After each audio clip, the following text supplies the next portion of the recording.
Did you just pet the UFO? Yeah. Well, welcome to Jumpsuiters, a podcast where we explore multi-dimensional topics in a practical 3D reality sort of way. You're going to be wondering who you're looking at right now. I know. I was joking. I'll actually get us started. That's the only thing that we have to memorize. So now we can talk about whatever we want. Cheers. I'm sitting here with a woman named Diane, who you kind of come through a friend of a friend. Mm-hmm. You're an HR professional. Yep. You're a wellness professional. Yep.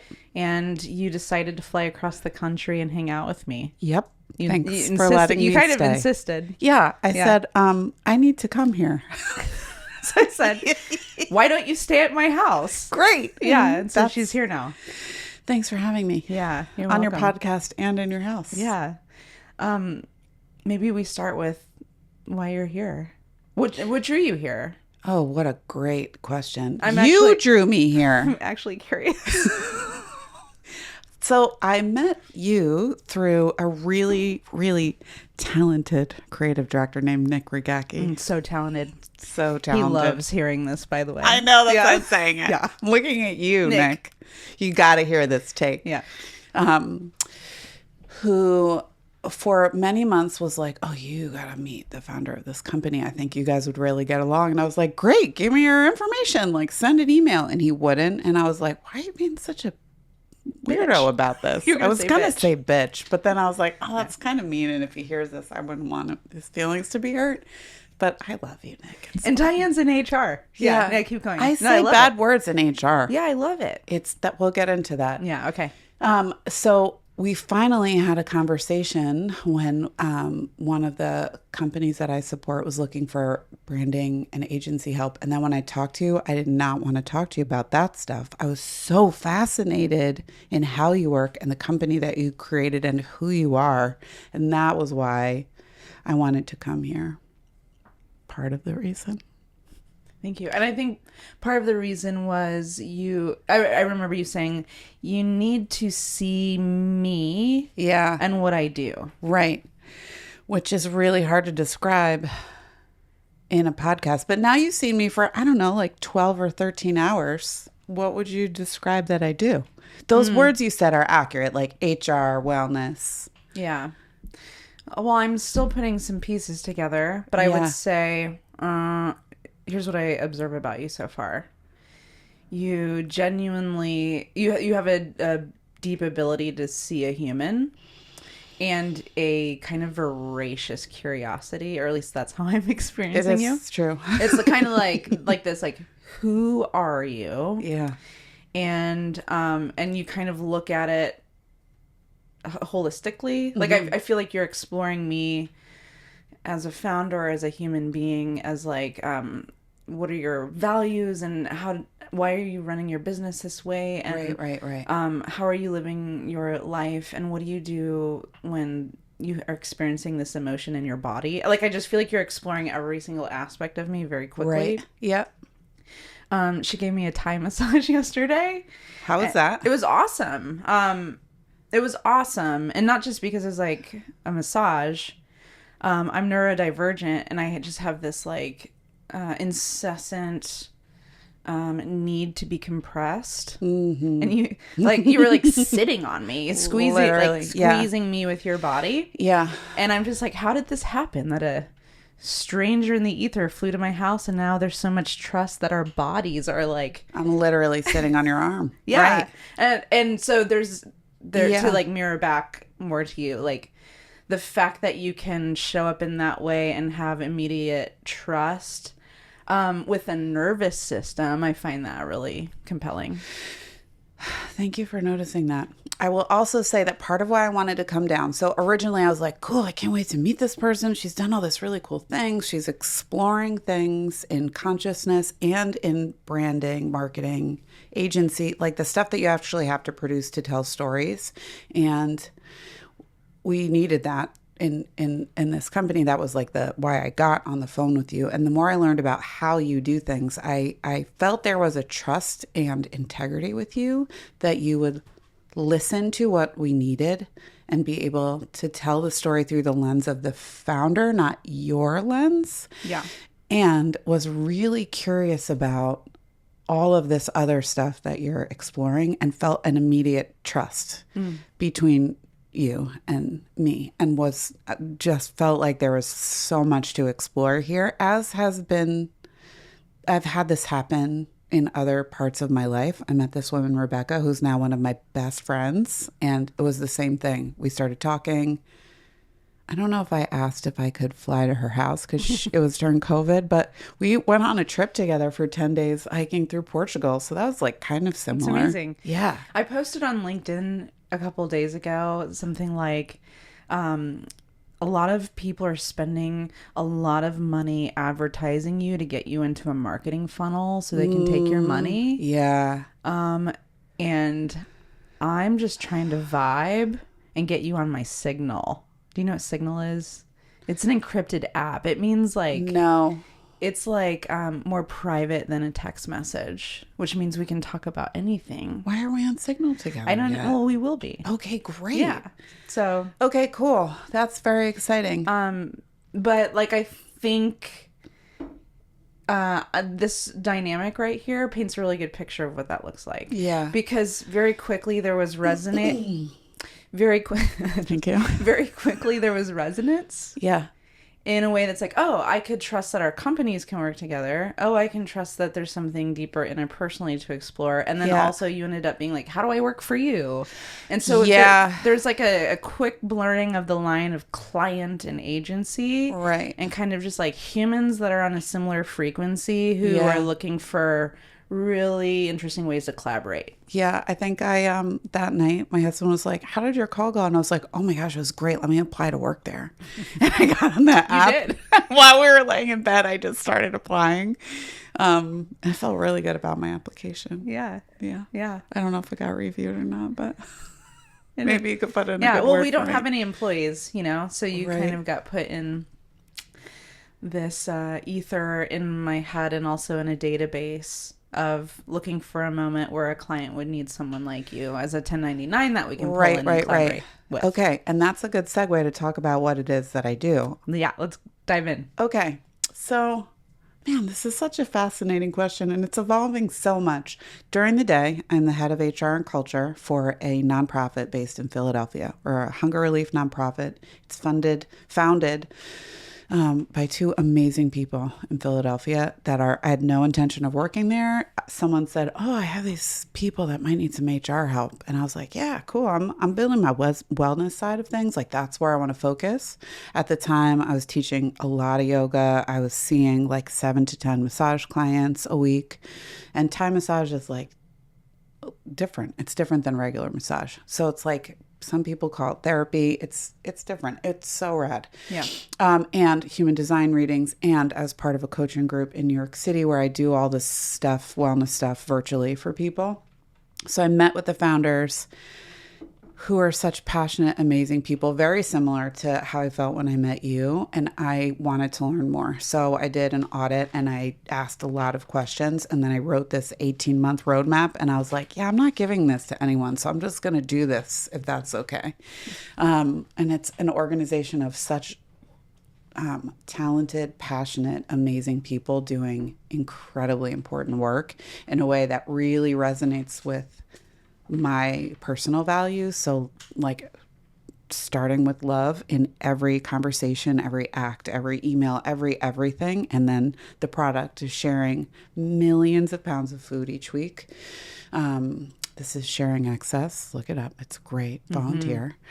And so I've been there since August, while also I've had this space. And what I really appreciate about Victoria and Evan is that when we had this conversation about me being full-time, I still had retreats booked out for the rest of the year, and I still see clients sprinkled. I get my work done, and they trust me to get my work done.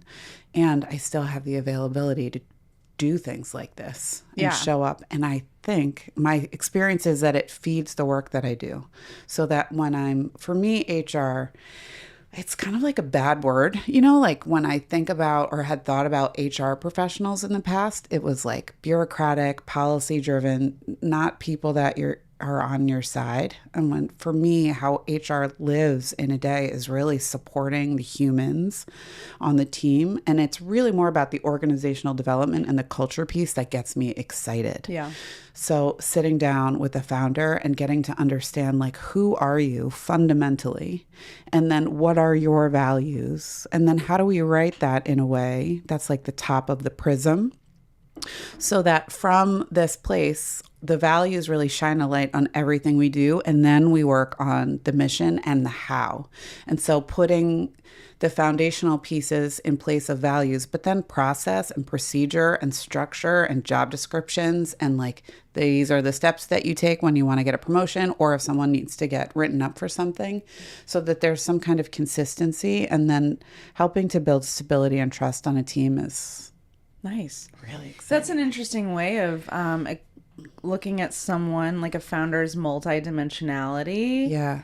And making it practical in a 3D way, right? So Right. it's like I've found that people tend to either be so 3D, and what I mean by that is just very like task oriented, systems oriented. Right. Maybe they view themselves in a like one dimensional kind of way, right? Like 3D, 1D. But like, this is who I am. I have a fixed identity and I'm in this box and this is what my job title is. So this is my role, you know, and founders tend to be neurodivergent. They're not always, but they're 500% more likely to be. And so they're already naturally someone who's like, you can't put me in a box. I'm interested in this thing. I've done these 20 things. And just because I've done this doesn't mean I can't do this. So I'm here now. And so they're really hard to see and nail down. They can be. But like to actually put vision into action, you really kind of also need that support. And so I personally identify as someone who can flow very seamlessly between both places. I think it's honestly like I identify as ADHD, so like my ADHD allows me to like explore possibilities and rapidly be like pattern connection, all these things. And then my little bit of autism is like, okay, and now here's the plan, and then I can hyper focus and get it done. Yeah. So, and I think that Jumpsuit has naturally, unintentionally acquired a lot of people like that who can go real big and then focus. Right. Anyway, so 70% of the population are sensors. Now I'm in Myers-Briggs. Are sensors, which are very much like, okay, very linear thinking, systems oriented, and they need bridge people typically between a founder and the practical jobs to be done. Right. And it seems to me that you are also a world, you know, a bridge between worlds in a similar way. That I tend to surround myself with. So it's probably why we vibe, honestly. It's hard to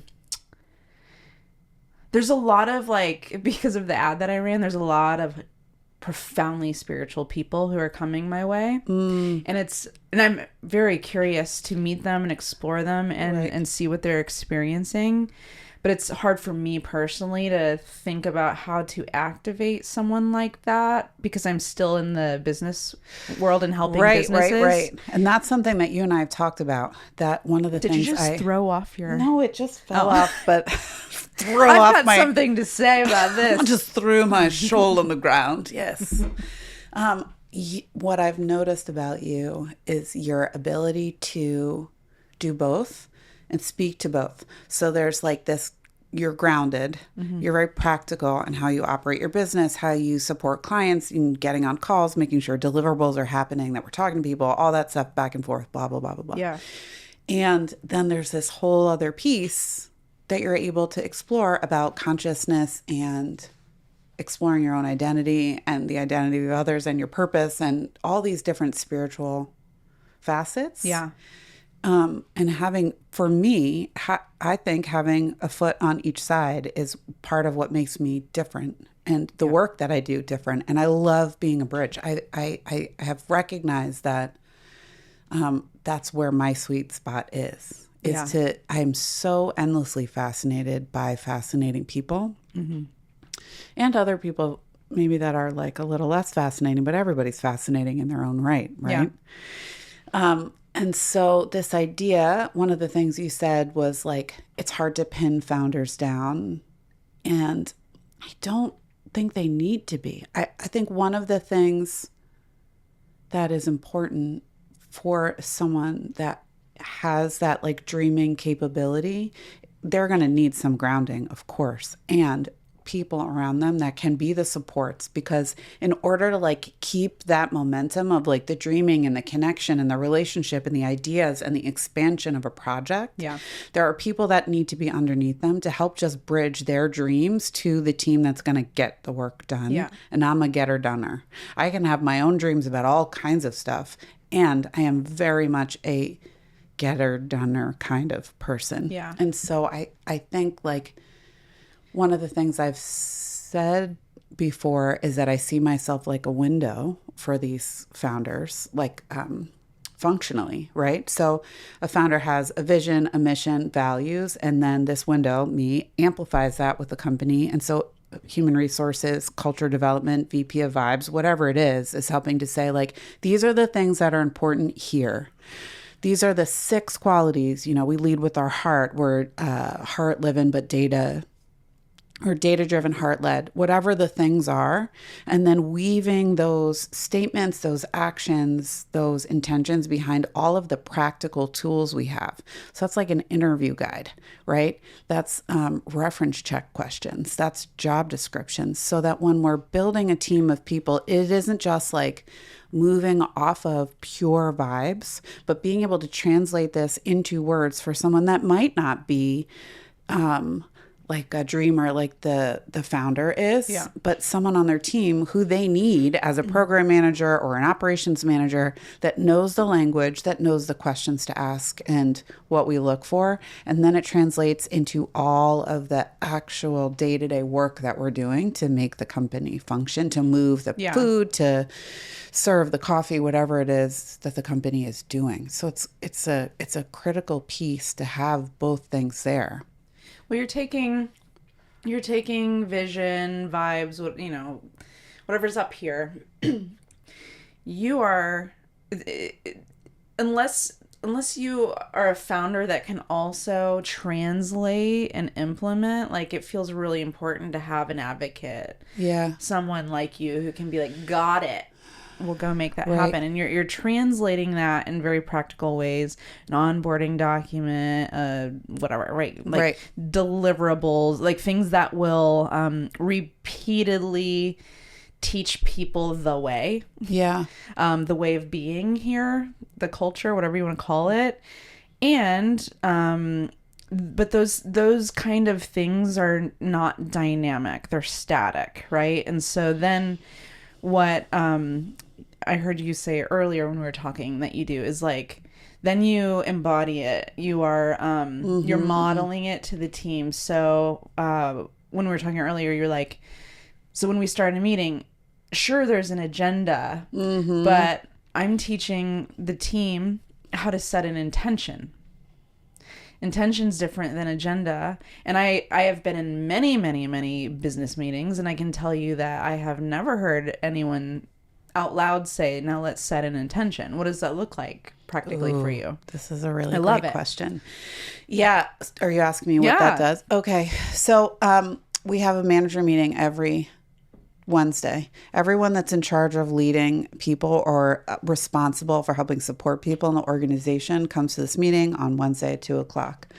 When we started, it was like practicalities, you know, like, but by started meaning the first meeting, I think we didn't do this, but at the second meeting, this organization, especially in a startup, there's so many days when like your phone's ringing and you're getting text messages and you're trying to do something over here and then somebody's calling you and like a truck breaks down. So you got to figure out how to move the 40 pallets of tomatoes from this place to this place, you know? And we live in this world where everything's dinging, you know, there's always notifications and there's always a million things to do. And so at the start of our meetings, we take a couple of meditative breaths. And I think what's important is knowing who the audience is. So I might say meditative breaths, or I might say like, we're just going to close our eyes for a minute and just breathe. It depends on who we're talking to be able to meet the audience in the Zoom room or in person. Yep. And to just like focus for a minute on like coming back to our bodies. So 3 deep breaths is 1 minute. And sometimes I'll do like gratitude practice, thinking of things that make us happy. Imagine your cat, like who you are outside of work is so important. And tying that back and showing people like, we don't expect you to just be this thing that you're doing during your time here. Like, I want you to have a great life. I want you to be here if you want to be here. And while you're here, like, let's slow down. And then the idea behind setting an intention is I'm going to spend an hour of my time with you. You're working really hard. I'm working really hard. How can I best show up for you in this meeting? And that might look different for everybody. Maybe that means like letting someone finish before interrupting them. I don't know what it means for everybody. It's so different. So having that moment to slow down, and I've often heard when I do this, that is the only time in someone's day that they have a moment of peace. We can set like timers on our phone to be like, meditate at the top of the hour. But like, yeah. I don't know how many times I've ever done that and it's actually worked. So it's really nice to take that time together. It's like 2 or 3 minutes. Mm-hmm. And then start a meeting where we're talking about important stuff. And everybody comes to it with a bit of a smile and a little bit of a slower, just a slower way of being in the meeting. You just slowed us down right now. I'm very aware of how we started the podcast. And then you started talking a little bit like this, a little slower. And I'm like, I'm hypnotized. Let's do it right now. Even the people that are listening. Okay. Close your eyes if you're comfortable. Mm-hmm. Feel your hips settle down on the chair underneath you, the ground you're sitting on, wherever you are. If you're standing, feel your feet on the ground. Take a big, deep breath in. Let it go.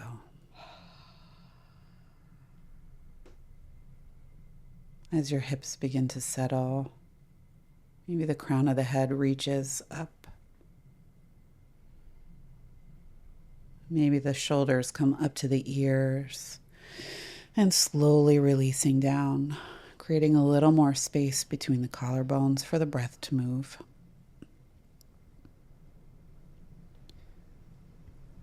And taking one full conscious round of breath.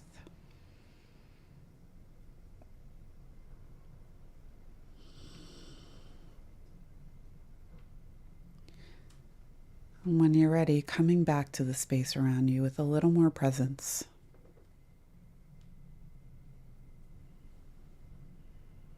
A little more intention. So, deep breaths to me are magical. Yeah. Scientifically, what happens to your brain, to your, like the amount of oxygenation that can happen in your blood, a deep breath is magic. So you can call it meditation, you can call it breath work, you can call it, I don't know, whatever you want to call it. That's another thing I think about the wellness industry is there's all these words and it's all talking about the same thing in different ways. Mm-hmm. Slowing down, paying attention to our body, breathing. So much of my work with clients one-on-one is watching their pattern of breath. So when someone sits down for a session and they're only moving the top half of the body, so like secondary breathing muscles, it's real shallow, it's coming in and out of the chest. It can be really difficult for folks to bring a breath all the way down to their abdomen. Mm-hmm. And that's our primary breathing muscles. When we oxygenate fully, all of the systems in our body are functioning better. So there's this idea for founders, for CEOs, for anybody doing anything, that meditation, that breathing, that breath work, whatever you want to call it, isn't just like a nice wellness add-on. It is an essential tool to optimize efficiency and functionality. when you're a founder and you have a million things running through your brain at any moment in time, being able to slow down for 60 seconds, 3 deep breaths to say, okay, I've got an hour, I've got 17 things to do. And it can feel like the last thing anyone has time to do and will help people. It helps me be so much more efficient when I do that. Yeah. And it just feels really good. Yeah. Efficient and effective. Like, the other thing coming to me is that practices like this drop you into presence. Because it's really easy to show up in a meeting and be like, all right, Diane, now that I got 5 minutes with you, I need right. Right? And then you leave like, holy fuck. Like, okay. Where everybody's vibrating. Yeah, I got my list. I'm like, oh, shit. Yeah, which, and that's how most startups operate. And even corporation, like, that's how most of those kinds of businesses operate. Right. And so to teach founders and team leaders and teams to be able to, like, okay, I've got 5 minutes with Diane, like, the kind of impact that can be made, and trust and sense of safety and communication to then go get the job done. Yeah. Feels really important. Not everybody's open to that. That was something I was thinking about when we're talking about this discussion of, like, founders, is in the experience that I've had meeting business owners, so many people get very focused on operations and the bottom line and not on the people working for them. Every single thing that happens in a company gets done by a person. Everything. Whether it's even a product, AI, even AI. programming the AI to do the job. Even AI. At this point, well, there will be AI agent, whatever. There will be AI companies and CEOs. Yes, but I'm just going to give an ode to the UFO on the table while we talk about AI taking over, because who knows what's in the styrofoam. But I agree. And we can't get anything done without the people around us. And so I think it's a mistake to focus on only operations. And I don't know that I've ever used that word, mistake. I don't say that word. And I do think it's a mistake to focus only on operations. I think there has to be a marriage between the two of them. Operations and people are equally important, and they deserve attention and time and presence, both of them. You can't just focus on your people and make everybody happy and doing all this stuff that, like, some people might say is woo, without also thinking about, like, what are the SOPs that we have in place so that when this task is getting done, it's getting done efficiently and we're not wasting hours or expenses or whatever it is. Yeah. They have to both be in place for things to work optimally, I think. yeah. How do you feel after taking a couple of deep breaths? I feel good. I feel like I've dropped more into my body. Yeah. It's the biggest thing I noticed. That's sometimes a really easy place to be and sometimes a really hard place to be. And it's not something that's encouraged or talked about in the workplace, being in your body. Yeah. Like, how do you feel about this decision? Or, like, the pattern of being in a meeting, if you're in a company, that the pattern of the meeting is everybody's, like, cutting each other off to share what they think is really important when you get together, versus, like, a culture of listening or a culture of someone saying, I'm not sure. I'm going to have to get back to you on that. I want to think about this. Yeah. Like, Or to not know now. Yeah. Or asking the people in the room, like, okay, yeah, we've explored this thing really well with our minds. Let's drop in and see what our body has to say. Yeah. Have you ever been in a meeting where someone asked that? Well, I think we're starting to practice that at Jumpsuit. And I think there are people, like, I think of Emily on the team who, brilliant, beautiful mind, but she makes decisions with her body. I mean, she just has, and so, I've learned a lot from her. Just, sorry, like, I just don't feel right about this. And I can't tell you why. And I don't, and permission, like, I don't have to tell you why. Yes. Because it doesn't feel right in my body. Okay. And here's a piece where we can pull in, right? So as we've talked about, like, having toolkits, when you have, like, toolkits of all these things, like when you work in design, you have, like, fonts and airbrushing and all these things that you can do with your fancy design tools. And so is the same with people. So in part of my wellness practice and my people practice, which which really is everything that I do. We have human design, we have energy work, Reiki, Thai massage, which I get to study with these amazing teachers that I've met. Yoga. I'm in school for yoga therapy, which is like a way deeper, more subtler, anatomical and spiritual way of looking at a body and all 5 levels of someone's body. That's a whole nother podcast, I think. But with human design, when you talk about someone making decisions with their body, not everybody does that. Yeah. So understanding your team, whether it's through human design or enneagrams or there's a million different ways that you can do that, but something that involves some kind of somatic experience. And the more that you know about yourself as a leader and how you make decisions, interact with other people, what you need to be able to use your energy in the right way in a day is so critical. And then when you know that about your team, the way that that can unlock so much, right? So when we think about human design and how we make decisions, some people make decisions with their gut. So at that instinct level. Yeah. And so I'm a sacral. Yeah. Yes. So when you have a sacral decision making, it's a yes or a no. Mm-hmm. Real fast. Real fast. Yeah. And the deconditioning piece for so many sacral decision makers is that automatic flip that happens into your brain when you like get a no and you're like, oh, but I'm supposed to say yes to this thing. Mm-hmm. And then watching all of this stuff that the mind does to try to change the decision, even though the body is like, nah, or yes, or even being able, I had a client and I said, what does your body feel like when you have had a no? And they had no idea.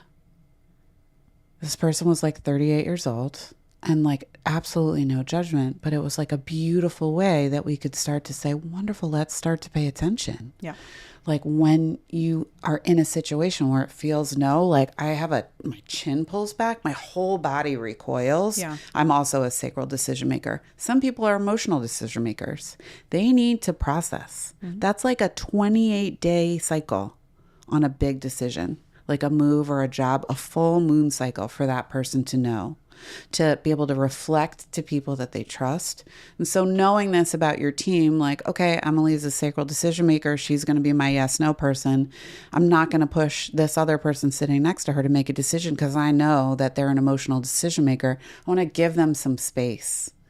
And it's important that I know what this person wants. So I'm going to come back to this. Yeah.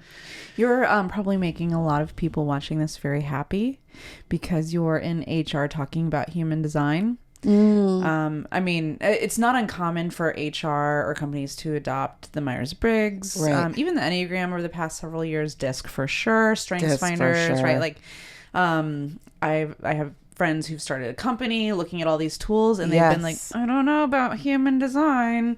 No offense, Kirsten, implement human design.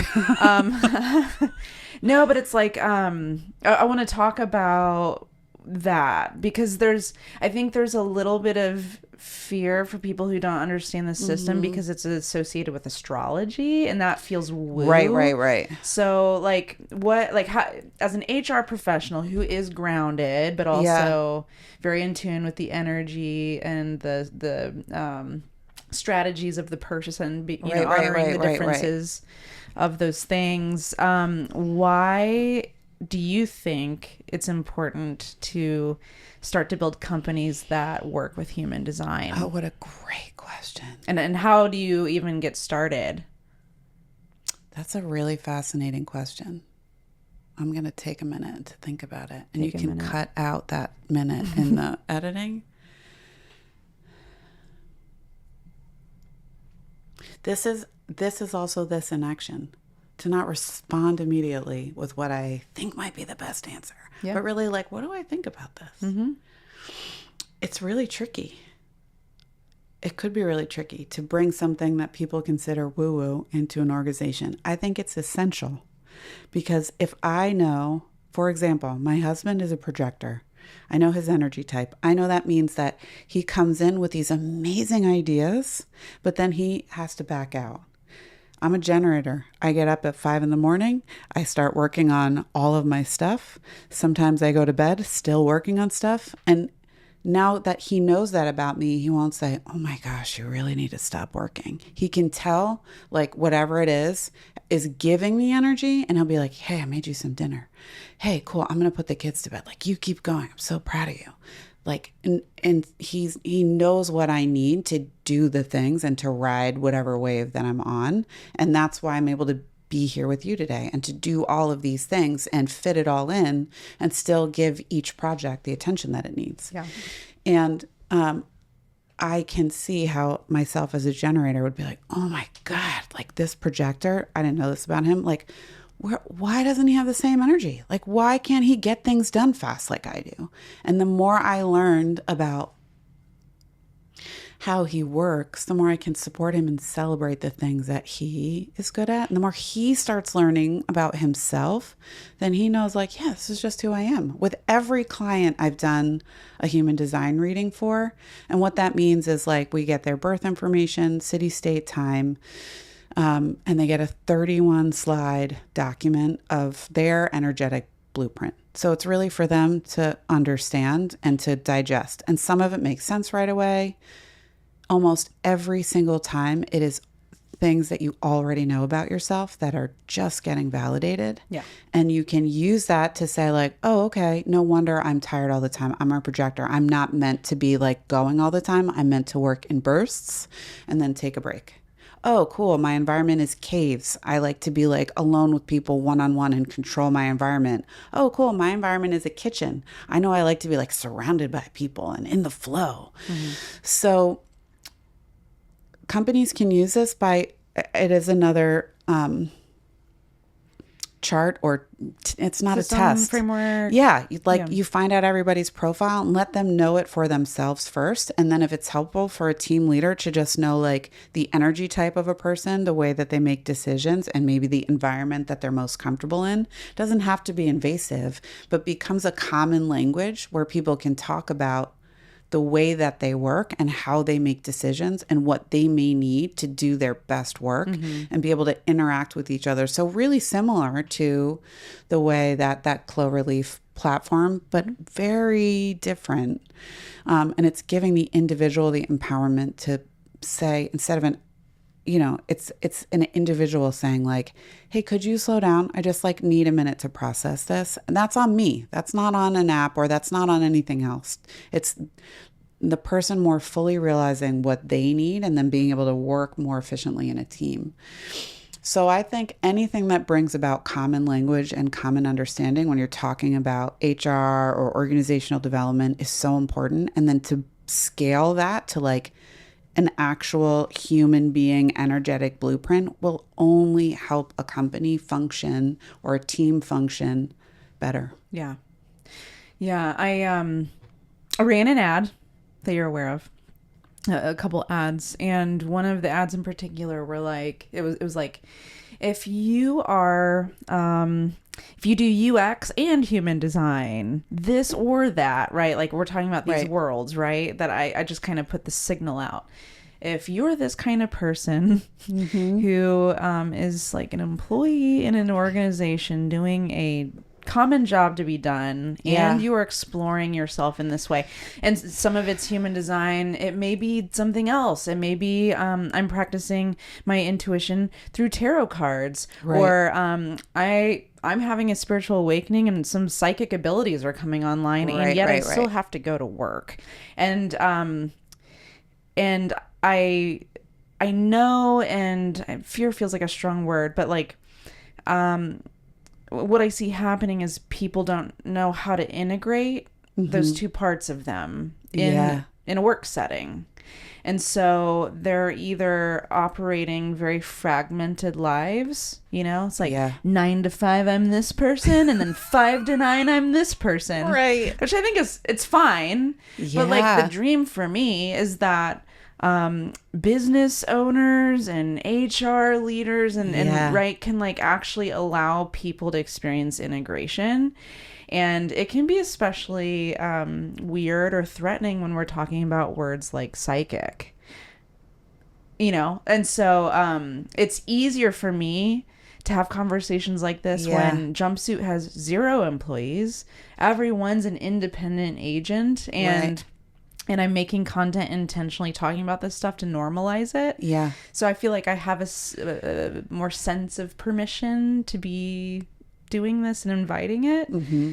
And I do this also. I do this because I want people like that to feel a sense of relief. Like, oh, maybe there's a future where I can be integrated in a company that's not my own.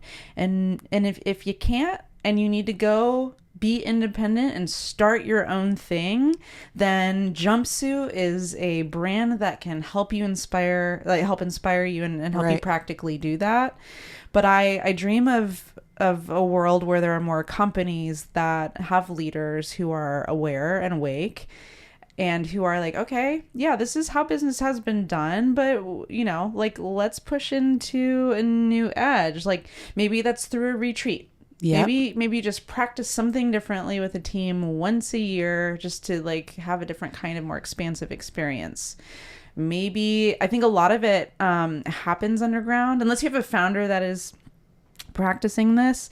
A lot of it happens between two coworkers who are like, you're a 1-3 generator, like, oh my gosh, I'm a 3-1. Yeah, cool, yeah. And so then and then someone else is like, what are you guys talking about? And then you're like, oh, let's do this thing. Like, I think a lot of it happens underground. Anyway, I don't know if you have a perspective on that, but it's what's happening. Yeah. And I want to support it. I was really fascinated listening to the podcast that you sent me where you were talking about this with Jessa Reed. Yes. Mm-hmm. And talking about like this age of authenticity and how we are shifting into this. And so I will just say for the record that I am very skeptical of many things. Like most of the stuff I practice, I didn't believe until I experienced it. I remember like learning about Reiki. My mom was a Reiki practitioner when I was little, and I was like, "This is so weird. This is so weird. This is so weird." Do that, Mom? Yeah, she would have like drum circles in our front yard, and I lived in North Jersey where people drove Mercedes and had like down the shore times, and I was like, "Oh my gosh, everybody, I'm so weird. I'm so weird." And now I love who I am. I love that part of me. And so I think there's like degrees of bringing this in, whether it's a retreat. There are so many ways that wellness has become normalized. So like meditation and the Open app and the Calm now has this whole business platform. I get emails about it all the time as an HR professional. So meditation has become normal to talk about at work. And to practice and to take meditation breaks. And so many cool companies are putting meditation rooms in. Yep. And so I think that there are already ways in. One of the reasons I really like human design, it's based more on, I, for whatever reason, just can't get down with astrology. Like, I don't remember any of it. I've read my chart a million times. I literally can't I know I'm a Scorpio Libra, but that's it. Mm-hmm. I think I'm an Aries rising. Does that mean? I don't know what any of this stuff means. Anyways, but human design is based on that, but it isn't that. It is clear, it's actionable, it is structured. And the way the information is presented, especially if I'm doing a chart for someone, it's very like methodical and makes sense. So it's like digestible. Yeah. It's not even spirituality, it's practicality.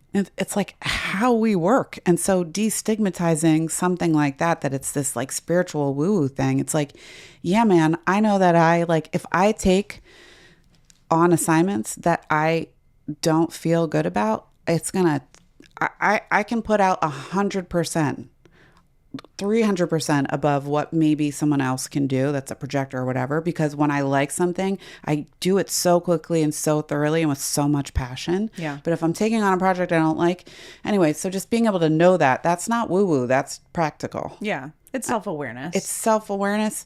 And so I think that for people that are in a company where there is this isn't something that people are talking about, and there is this like, okay, this is who I am 9 to 5, and this is who I am from 5 to 9.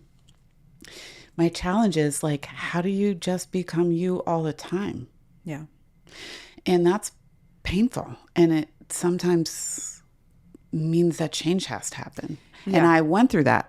I Same. was working at an amazing company and I was doing work that I cared about. And I was like, yeah, I have like 2 kids. I'm a single mom and I'm like doing this thing. And I just could no longer do the job anymore. My body was like, I had a panic attack. I was in the bathroom. I was like, called a friend. I was like, I need you to help me get out of, I can't leave. I'm just stuck. Yeah. And it had been building for a while. I knew I wanted to be more in coaching and in wellness and helping people versus like in a corporation and doing sales. And I loved what I was doing, but my body was like, yeah, we're done. And so I think that we're taught so often to ignore our bodies. And there becomes a point where we can't do that. Yeah. Sometimes. I think that's why people get like very, very sick. Mm-hmm. I like have seen in myself mental illness come from this, and it's like a sickness, but it's treatable, you know, just like anything else. I was like, okay, cool. I need to like radically change my life. Yeah. And I did. Mm-hmm. And that's really terrifying. And like, why would you, if I was like, hey, Nicole, do you want to do this absolutely terrifying, but not in a fun way thing? Like, I don't know. You'd be like, no, I'm going to go do my job until you can't anymore. Right. And so, for anyone that's feeling like that they're like, but I'm so much more than this thing that I do. Like, you are so much more than this thing that you do, and be so much more than this thing that you do. And if there's a way to bring them together, it's like this conscious awareness that comes from inside first. And then if your external environment can support that, great. Mm-hmm. And sometimes it can't. So then you have to find something else. But the something else is there. Yeah. That's the thing that I've really found is that like the idea of saying no is that I'm saying yes. Every time I say no, I'm saying yes, and vice versa. Yeah. And so if I look at it like I am saying yes to myself by leaving this job instead of like, oh my God, I have to quit my job. I'm so scared. I mean, it doesn't make it less terrifying. Yeah. What I like that you're hinting at is, or at least this is how I'm like interpreting what you're saying, is like a reframe of self-care. Like I think a lot of wellness is like pampering, right? I'm gonna take a day and rest and get a massage or whatever, and it's like, yeah, go do those things. And also, what I sense that you have a ability to dig deeper is like, where are you abandoning yourself? Let's talk about a deeper layer of self-care. Yeah. And how can you even identify that? We're not really taught how to pay attention to those things. And so you've mentioned the body, Yeah. other things. I think that, like, to me, that is where the power is, because I was someone who dove into personality frameworks. Right. Certified in the Myers-Briggs. They've been my client for over 10 years. Like, Yeah. I can nerd deep on that shit with you. Yeah. Enneagram, whatever. And a lot of self-awareness practices, a lot of Right. others' awareness. And yet I ended up, having a hysterectomy because I had so much inflammation in my body because I was dissociated from my body. And I knew Enneagram 8s and ENTJs often have this protective Right. shield, whatever. But Right. it took you like minutes to be with me, and you're like, oh, I can see how many years your body has been in this state. Like you were talking about my muscles. And I'm like, yeah, like that's like deeper insight. Okay, this is two. I kind of want to. This is two branches. Okay, one is the branch of the body, which is so important to talk about, and the other branch is like what is wellness and like self-care, and that word is so overused right now. So if I forget one, will you help us go on the branch? Okay, great. Okay. I will say that it is, in my experience, like this idea that the body keeps the score. It is essential to somatically work stuff out of our systems. Mm-hmm. So whether it's from injury or like big or little T trauma that we have all faced, like we hold on to stuff. And so the idea of whatever kind of body work that works for that person, but like a therapeutic type of body work. And maybe for some people, it's like a hand massage when you get your nails done and you start there. But like paying attention to your body or working with the word somatic is everywhere right now. It is the buzzword of the year with nervous system reset. Yeah. Those are the two things that I do with people virtually when I do coaching. It's nervous system resets and somatics, and we do all these other things. But the idea of taking care of the body and becoming aware. Almost every time I work on someone, they'll be like, yeah, like my neck feels really tight today. And then they'll be like, at some point during a treatment, we'll touch a certain point of the body. They're like, I had no idea that hurt as much as it did or was holding as much tension, because we live with it. Mm-hmm. I live with it. Yeah. I just got body work and I was like, what's happening back there? Yeah. How's it doing? Dude, I had my surgeon went in there to do my hysterectomy. Yeah. Went in there. And went in there, won't get in there. And she's like in her 50s. Yeah. And my surgery took, I think, an extra hour and a half longer than she had anticipated. And when she went to go tell Ashley how I was doing in recovery, she was like, Nicole had the worst case of endometriosis I've ever seen in my career. And I'm like, I didn't even fucking know I had it. And how did I not know I had it? Because that's one of the most painful experiences that a woman can have. I was so dissociated from my body, and I was on autopilot because I had learned from a doctor really early on in the traditional healthcare system. Like, if you take a leave a day before your period starts and just stay on it, then it was manageable. And I was just like, robot, just to survive. And anyway, so I'm just sharing that story to be like, I deeply resonate with that in my storyline, and I'm about to go through somatic experiencing training because I've been working with a somatic therapist for 2 years, and I'm where are you doing your training? Here in Nashville through Peter Levine's program. That's awesome. Yeah. So if you're listening to this right now, I encourage you to take a deep breath and check in with your body right now. There's nothing you have to do. There's no equipment you need to buy. And it doesn't have to be scary, but just like hands on your lap and feeling what it feels like to be in your body. Mm-hmm. And just beginning to notice, like, what happens when this happens? Like, what are the sensations I feel when I feel happy, when I feel sad, when I feel scared? How do I take care of myself when I have endometriosis, or I have pain here, or I have pain there? Yeah.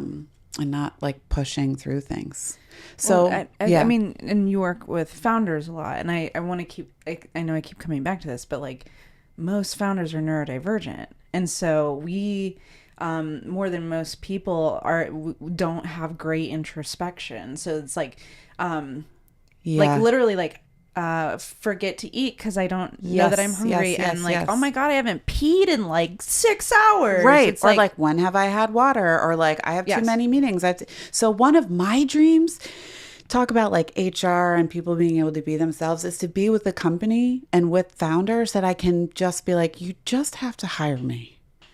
I can do all of this stuff for you without having to explain it. And for someone to be open to say like, okay, cool, this week we're going to do like 3 bodywork sessions because you're effed. Like, we got to work on your shoulders. Yeah. Like, I'm watching you in meetings, you're not breathing, you're really tense. I'm seeing you snap at people. Like, let's do this. Yeah, Nicole, can I come sit on you? I'd be like, yes. Yeah. And actually, then switch me. After that's done, then we have a strategy meeting and we're writing down like, all right, hey, we're moving through these big projects. We have to reach out to these clients. Like, we have to repair this relationship with somebody because I don't know, whatever. But it's all of the things. And I feel like I'm moving into this place where I'm finding people that are more open, that aren't. Maybe that's why I have met you, and I would love to be that person for you. No, I get it. Yeah, I do. Love to be your sitter on her, but like that to be my title. And going back to this other piece, 2 other pieces. One, if the founder affects every single aspect of the business. If the founder makes a decision or doesn't buy into something, it won't happen. And fortunately and unfortunately, everything that you do as a founder affects every single person that works for you. You have built something that's like autonomous and open and all of the things that you described that are important to you because those are your values. That might not be someone else. And we may think that there's any part of us that's invisible. And as a founder, you're under a microscope all day, all the time. And whether you know it or not, whether you like it or not, all of the parts of your personality come out in the organization that you are building. And anything that you choose to focus on or choose not to focus on will trickle down to everybody. Yeah. So that's why these conversations about and with founders and this work of like bringing founders together who have even the smallest interest in understanding more, there's an opening in that door to look at like what are my behaviors that are affecting the company? How am I taking care of myself? What is self-care? Like, am I breathing? How is my own body doing? How can I slow down more? What is important to me? Do I even want to do this anymore? And like, if someone feels trapped in any of those questions, like having the support to work through it. I don't remember the other thing that we were going to talk about self-care. I'm glad I did that movement because it came right back. There you go. Self-care. So there's this meditation teacher named Corey Mascara who's from Long Island, and he has really cute little Instagram cartoon things. And he over and over again talks about the thing that we run away from is the thing that controls our life. And how most of our time is spent like moving away from a feeling. And the spiritual teachers I've learned the most from, I learn the most when I hear about their teachings in real life. There was this part in a book that Pema Chodron wrote where she talked about like meditation, and that she was like driving to a friend's house and she was so mad that she like parked in the driveway and like wrote this angry, nasty letter. And I was like, we're all freaking human beings. There's no meditation teacher that's like not angry, but it's important to practice it. And so this idea of like, what is my practice? How do I meet this thing that if we're running away from it, we don't know what even is that? So I suggest watching Corey Mascara's cute cartoon videos because he does a better job describing this than I think I'm doing right now.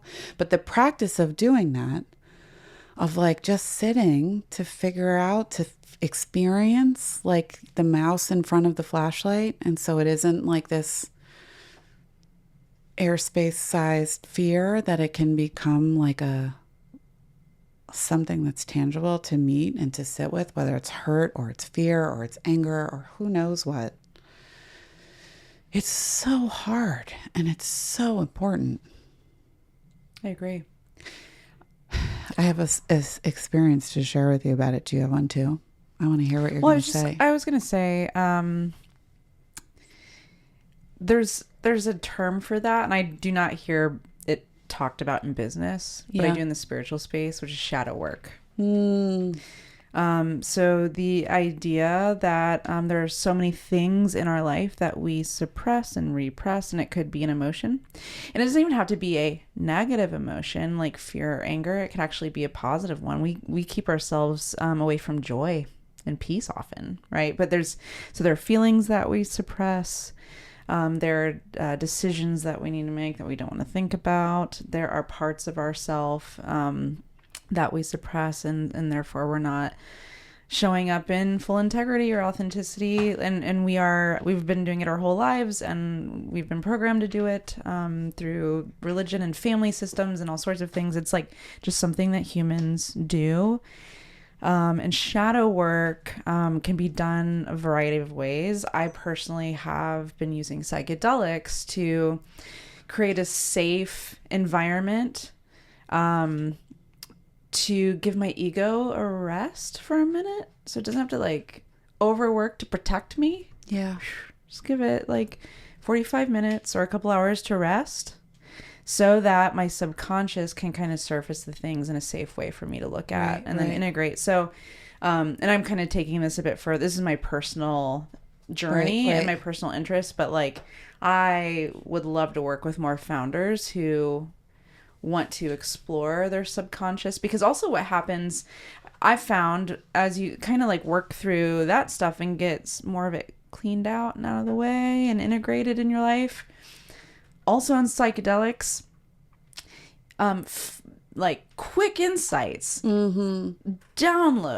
Right. When I say download, I mean like if you picture a folder in a computer that has a lot of files, and within each file has a lot of information, videos and articles and images, and it's just like zoom, it just happens so fast. And as a neurodivergent founder, I'm already fast. I'm already thinking about a million things all at once, and so to be able to like get to my edge in that through psychedelics, where it's like, wow, has been really cool. It's actually given me insight and vision for my own company, different ways. I mean, I'll be on a journey and I'm like, oh my God, a new way to do branding. I've never seen anyone do this before, and I just saw it all happen. And then then I come back into real life. They're not separate, but I come back and I'm like, okay, there's a lot to do to, you know, and so like right. Then there's like another kind of journey you need to go on to actually like make something happen in a 3D, and it's a lot slower. And so I feel sometimes like I put a lot of pressure on myself to be the one who like makes the thing happen, because how do I ever articulate all that I just saw to a human being? That would take so much time, and I wouldn't even be able to do it. And so I suspect that I want to tie it to something kind of odd, which is telepathy. And the reason I'm doing that is because that's the ad that I ran on that telepathy podcast, and a lot of people watching this are here because they're like experiencing telepathy or like wanting to. Right. So anyway, I think that I see a world in which not just founders but human beings find safe ways to explore their subconscious, which opens up insight and possibility, and with the use of AI, which is really fast.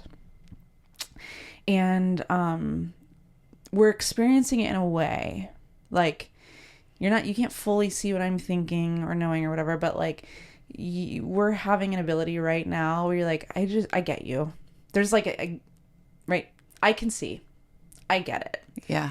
And it may not be a clear picture yet, and you may not be the one to do all the things or whatever, but like there's like something intuitive and telepathic like forming. Yeah. Do you know what I'm saying? Yes. And there are people on my team, like Emily is one of them, that I've always had that with. I can just be like, I had this thought or this happened, and she's like, got it. And then go, puts it into action. That is the dream for me as a founder, for what it's worth. And it takes work. It takes trust in self and others. And anyway, I felt like I wanted to give you a little bit of like my perspective and insight. It felt important. Yeah. That integration of the second journey of like bringing the information out into the world. What can you talk about, like what's important and what some of the roadblocks are? You talked about time and like the amount of information that can come through, but like what is that? Can you talk more about the process of coming back from a journey like that, and like how do you integrate? Yeah, I mean, so the most recent example, and this wasn't a psychedelic journey. This is something that happened in the middle of the night. I woke up at like 3 a.m, shot wide awake for no apparent reason, and just got this download of a book. I got the title, I got the outline, I got the like premise, and I'm like, wow, what a cool book. And also like, I don't have time to write a book. Mm-hmm. And then it was like, okay, before, this is my process. Okay, so before I even like try to write a book, back burner, it was around branding, and it was around I was kind of seeing how most brands approach branding through like Viz ID primarily. Mm-hmm. We need a logo, we need colors, we need some digital assets, and and then the ones with a little more maturity and money will be like, and we need a brand story and narrative, and we need kind of like a manifesto, right. And maybe we have money for videos so we can like make something more dynamic that people can Right. feel, and that's kind of where it stops. Unless you're a bigger brand and you have people who have like more money and more vision for branding, and they understand that brand is everything. So it's the entire user journey. It's how you show up at a trade show or an in-person activity, like all of it's brand. All of it, yeah. But even then, it's like, okay, it tends to eventually go from like philosophy of what is brand to tactical. Okay, then we need in-person out-of-home activations, and we need digital, and then it becomes this like really robotic checklist, and it loses its soul, if it ever even had one. And so I just very quickly was just like shown this like picture of what I'm calling brand lore. It's like, okay, and I think Jumpsuit's doing this very organically, and I haven't fully leaned in, and I don't have a shit ton of money to put behind it, and that's where I get a little bit of frustration, because I'm like, oh, if I just like had all this time and money, like I'd really blow this out, but I'll at least talk about it. It's like the download was just like showing me like mythology, characters, stories, and not just like origin story of a brand or product story, so people can understand in 60 seconds or less what you do and why it matters or whatever. More like these deep cultural stories that people would pass down organically, like we used to do with our ancestors around a fire, and it's like I just saw this whole thing unfold of like how to really build a brand.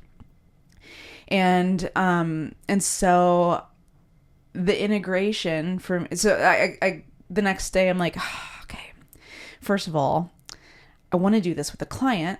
But you know what clients tend to need? Case studies. Have you ever done this before? And then it's like, God damn, like this is one of my biggest problems in life is like, I'm someone on the edge. Sorry, like I feel like I want to cry.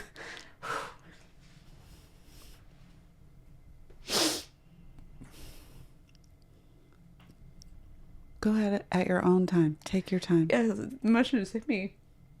There's no rush. I'm someone who like exists on the edge, and I pull people around me who build on the edge, like literally build technology as it's existing. And so it's like it's really hard to have to like modify who we are and what our real superpowers are to be able to be like, okay, let's slow down and make a case study and do all these like typical business things so that people can see proof and evidence, Right. data, trust. And not everyone, there are also other companies on the edge, and they tend to be startups, but they also don't typically have money. Right. So when you're like, I long to be able to just like show up and let me do this, right? I'm like, as an agency, I long to be able to be like, we see it, just Right. trust us. Let's go do it together. Right. So it's like, how do I put out a signal to those kinds of companies? I guess I'm making a podcast crying right now. So that's how you do it. And also it's like you do it for yourself. So, yeah, so it's like, what is brand lore for Jumpsuit? What does it look like to be a multi-dimensional agency? What does that mean? Like we're going to Meow Wolf in a couple weeks, bringing Sasquatch, And so it's like we're doing it and we're documenting it. And that's like kind of, it's just like we've got to like go still in the 3D world. Time is linear and you can only do kind of like one thing at a time sometimes. Anyway, I don't know if they answered your question. What is integration? It's the being so big, so fast, so visionary up here, and then limited by time and space and 3D and 4D, and just doing it and not getting stuck in one place or the other. I think of it like a healthy nervous system. Like a healthy nervous system isn't like I'm always zen and I never get angry. It's like, no, you can actually get pissed real quick, but you don't get stuck. You can also breath, right?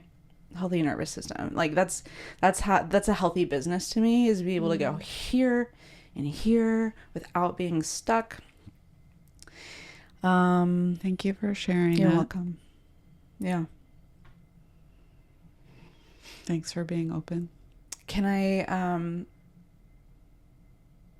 check, like, ask for feedback on impact of that? Because I saw your body do this, and I'm curious what sharing that with you kind of like.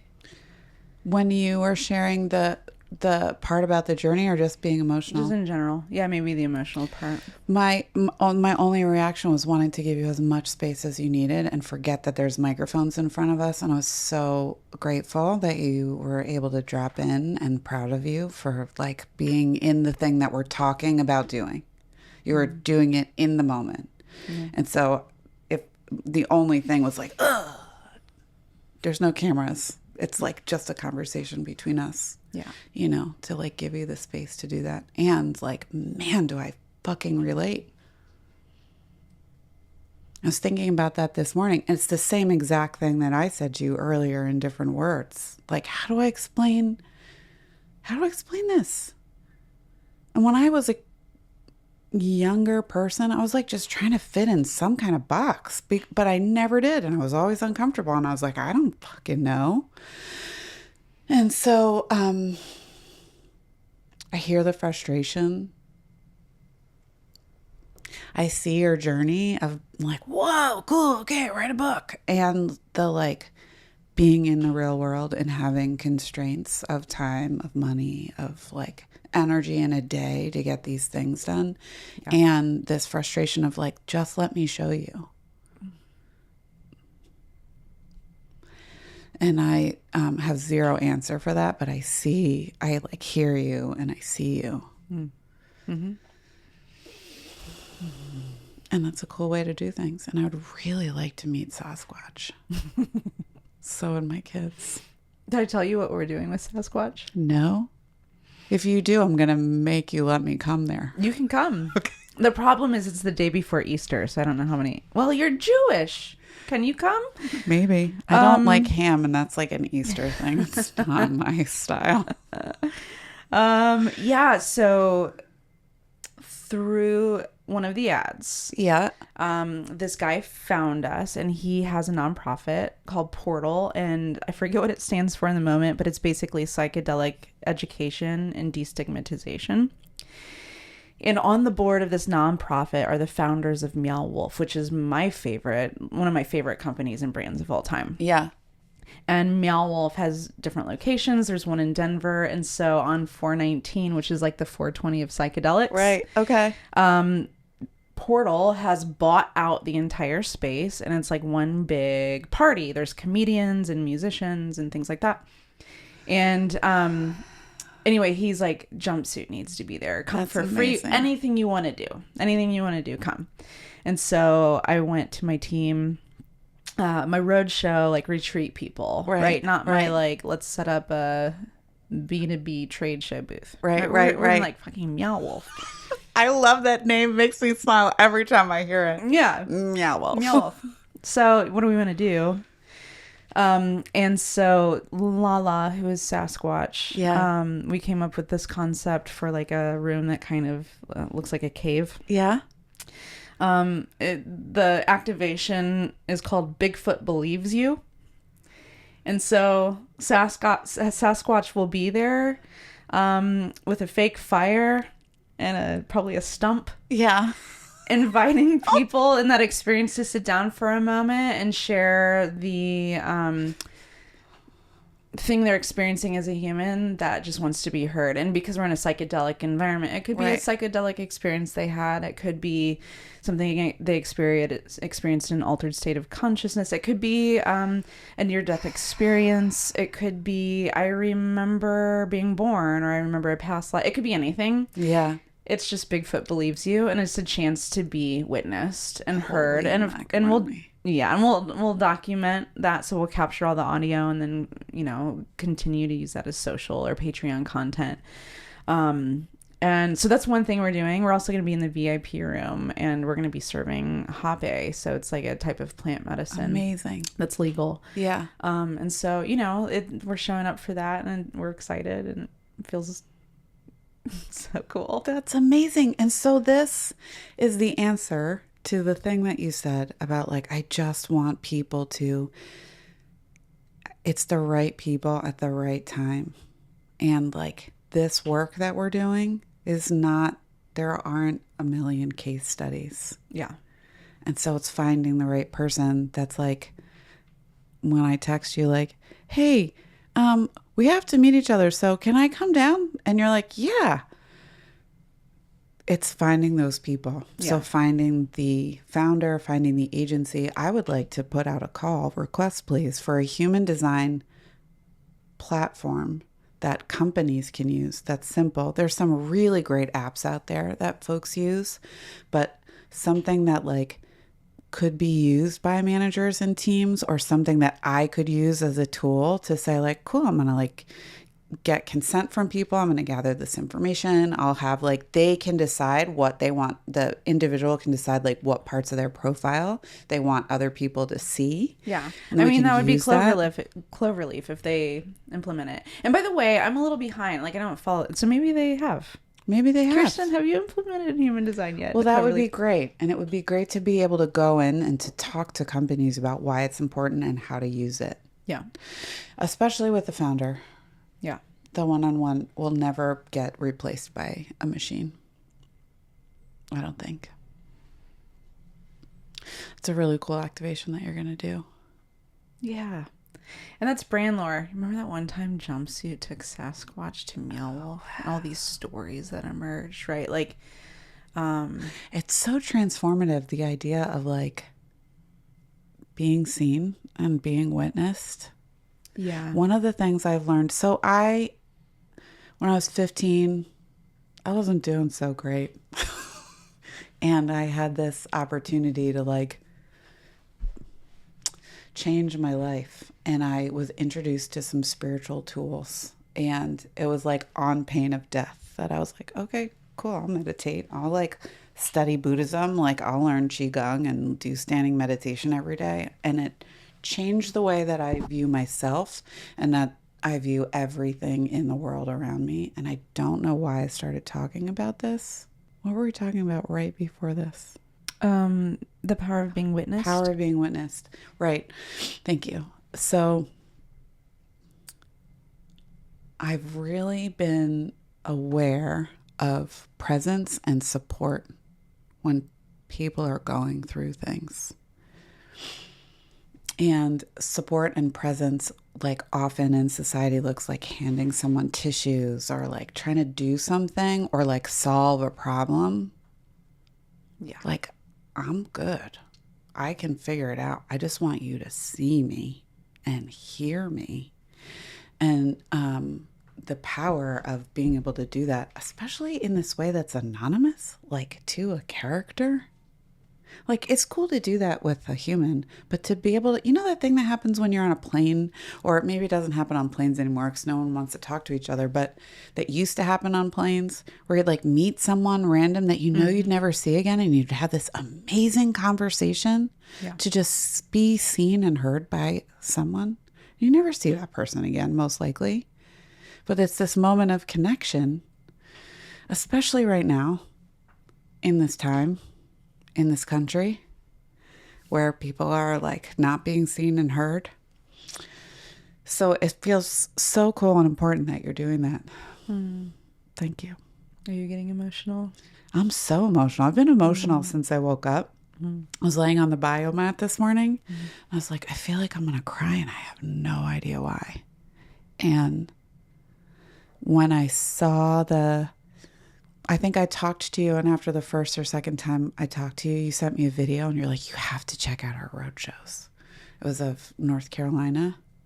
There was like some Reiki work happening in this video, and then people were sitting around talking about things. Yeah, it was one of our core team meetings. Yeah, there's like 7 of us or something. Yeah.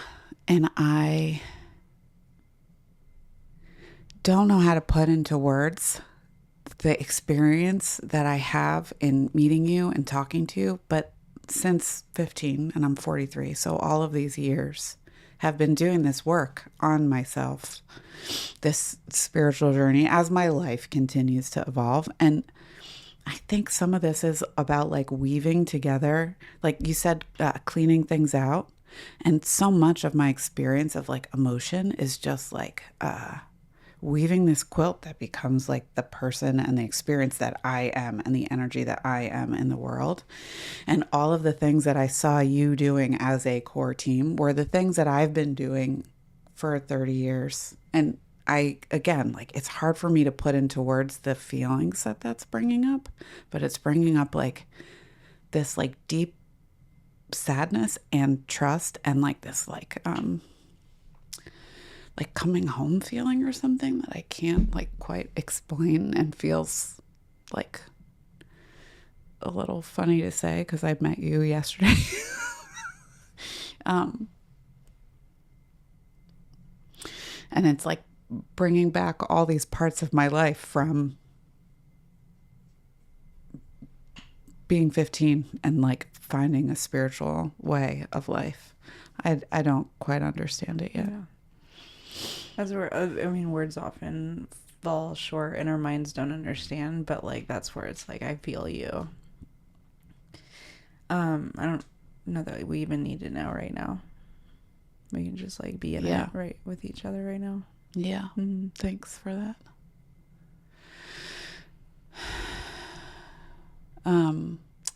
I was going to share this experience that I had with grief and this idea of like running away from the things that we don't understand or that are painful.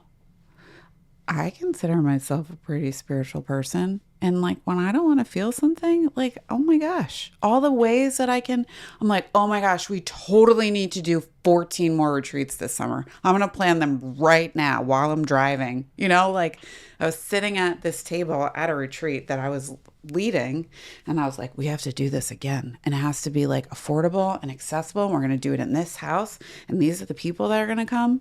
And by the time I drove from the Berkshires back to Philly, I'd like plan the event, pick the date, reserve the house, got people on board, and it's happening in 6 weeks. And it's happening. And then there's another one happening in fall. That's a whole separate thing. That's like one of the ways when I think that some of that is really inspired. And I think there's that same energy when there's something going on that I want to avoid, that I pick up projects. This one in specific, I don't think is that way. But I had this experience of, we were trying to have a baby. And we got pregnant in September and we lost the baby. And immediately after that, there was like a million things happening in life. And it was like hard and traumatic and medically like really not some great situations. I had to like go back in and have emergency surgery because things went wrong and blah, blah, blah. So I was leading a retreat in January, knowing that there's like all this stuff that I like haven't had time to sit down and process. And I got the flu and I was in the middle of Montana. There's like nothing around. I had like 100 and something fever. I had to drive 30 minutes to go to the pharmacy to pick up flu medication. And I got back to my hotel. I was like, I can't even hike. I can't take advantage of this beautiful place. I had to cancel my last massage sessions. So I called my therapist and I was like, okay, I think it's time. And I knew that the next day was about that. It was like, it took me being in the middle of nowhere, getting the flu, being by myself. Oh, my flight got delayed for 2.5 days because of snow. So I was like literally stuck in this hotel room and then bawled my eyes out after like talking to this person who I absolutely love and trust. And I don't, for me, believe that like this emotional healing stuff happens on my own. Like I need a hand and a person to do it together or to like get it started. And like, that's what it took for me to like be able to sit down with the huge amount of grief of like reopening this, like, are we going to have a baby? Are we not going to have a baby thing that happened?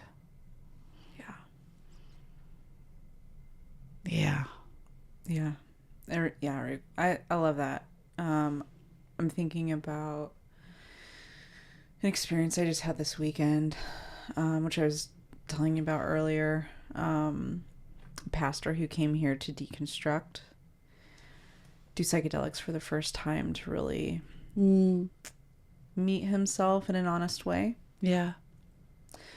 And that was, yeah, and I'm sitting there as his guide, right? I'm holding space, and I'm like, I'm here for you, and I'm locked in. And very aware that is also an experience for me, because I went through conversion therapy. I have a lot of trauma, from the church that I've been integrating, working, So it's right. Here I am, the one who came out years ago, helping a pastor get brave enough to come out, right? So there's a lot of stuff happening. And in the moment, I'm like, my mind's like, I should be experiencing a lot of grief and emotion right now, or something. Right. Big emotions. Should be. And I just wasn't. And honestly, in a way, I'm glad I wasn't, because I was there for him. Right. And then he left, and the next day, I wasn't working. And I wake up, I'm like, okay, when's the emotion gonna come? Hello. Yeah. And we have that Reiki table set up in our living room, because my partner does Reiki. And she was like, can I give you a little Reiki this morning? I was like, yeah. And it was like, it took 1 minute of her just putting her hands over my ears. And just then all the emotion came. And so I really, I feel you on the slowing down. I feel you on the, needing to collaborate, to experience the parts of us that need support from another human being. And that can happen in so many ways. Therapy, Reiki, a good friend just fucking sitting with you. Yeah. An animal. Yeah. More of that. Yeah. Yeah. Well, keep doing all the great work you're doing. I think it's important, this conversation about destigmatizing all of the things, plant medicine. I don't particularly do those things. And so many people in my life that have been on journeys have been transformed in only positive ways. I've only heard positive experiences. And for people that might be sober, there's also other ways. And that is something I'm curious about, having these experiences when you don't take drugs and alcohol, and how do you open yourself to having an experience that's similar to something like that, to have a spiritual awakening, to have a moment where there's clarity and downloads, and that comes through the opposite, right? From not taking substances. And it might come slower, but I think it still comes. Some nervous systems need that too, right? It comes through breath. I've had a lot of friends in the deep in the psychedelic space do breath work for the first time and be like, holy shit. Yeah. I accessed a place through my own breath, and that's free. And I can do that anytime. Yeah. I feel you. Anything else you want to say or explore before we go? I don't think so. What about you? I'm aware that I do have to pee. Me too. And also I'm good at holding it a little longer if we need to. But I think we should listen to our bodies and go pee. Yeah, that's right. Yeah. Okay. Thank you for having me here. Thanks for flying here. It's been awesome. And thanks for doing what you do. Yeah, you too. The point of the word mudras are gestures, usually hands, and can involve face and body that promote physical health, psychological balance, and spiritual awakening. Now sense the point of contact between the tips of the index fingers, deepening your experience of integration and harmony within your wisdom body.